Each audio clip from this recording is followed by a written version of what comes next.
নিশা কি এবার টাকার জোরে জিতবাসুকে হারিয়ে দেবে? জোয়ার ভাটার ধারাবাহিকের আগামী পর্বে আসতে চলেছে একের পর এক চমকে দেওয়া ঘটনা। ব্যানার্জি বাড়িতে সবাই যখন একসঙ্গে বসে খাওয়া দাওয়ায় ব্যস্ত, তখনও উজির মন যেন অন্য কোথাও। তার হাতে এমন একটি রিপোর্ট এসেছে যা পুরো ঘটনার মোড় ঘুরে দিতে পারে। তাই সে মনে মনে সিদ্ধান্ত নেয় যত দ্রুত সম্ভব হাসপাতালে গিয়ে রিপোর্টের সত্যতা যাচাই করতে হবে।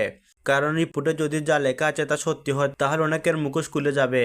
অন্যদিকে সম্পূর্ণ ভিন্ন একটি পরিকল্পনা নিয়ে এগুচ্ছে নিশা। সে বানুকে নিয়ে অনেকগুলো টাকার বান্ডিল এনে বিছানার নিচে লুকিয়ে রাখে। টাকার স্তূপ দেখে নিশার মুখে ফুটে ওঠে রহস্যময় হাসি। এরপর সে আত্মবিশ্বাসের সঙ্গে বলে, নিশার মিত্র এবার টাকার গাদিতে শুবে, এরপর জিতবাসু চাইলেও আমার কিছুই করতে পারবে না। নিশার এই কথা স্পষ্ট বোঝা যায় সে বড় কোনো খেলা খেলতে চলেছে।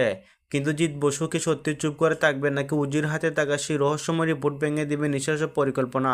তাহলে আগামী পর্বে কি হতে চলেছে তা জানতে অবশ্যই আমাদের সঙ্গে থাকুন। ভিডিওটি ভালো লাগলে লাইক করুন, কমেন্টে আপনার মতামত জানান এবং এমন কিছু নতুন আপডেট পেতে এখনই চ্যানেলটি সাবস্ক্রাইব করুন।